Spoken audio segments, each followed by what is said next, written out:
ایک دن حضرت ابراہیم بن ادہم کا بخارا کے باغات کی طرف سے گزر ہوا۔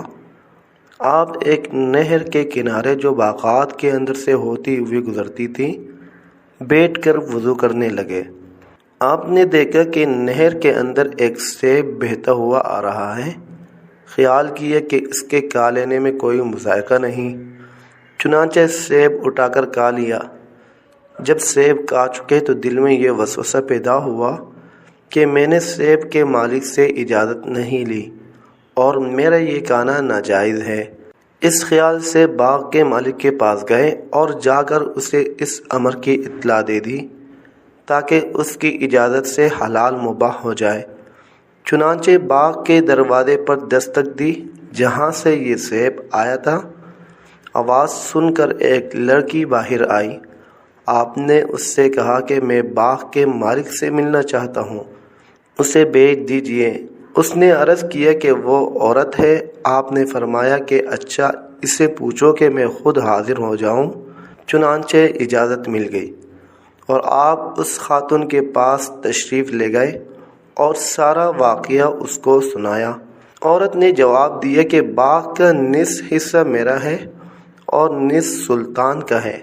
میں نے اپنے حصے کا سیب معاف کر دیا اور سلطان یہاں نہیں ہے، بلخ تشریف لے گئے ہیں جو بخارا سے 10 دن کی مسافت پر ہے۔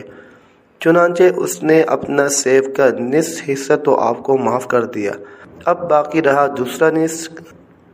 اسے معاف کروانے کے لیے بلخ تشریف لے گئے۔ جب وہاں پہنچے تو بادشاہ کی سواری جلوس کے ساتھ جا رہی تھی۔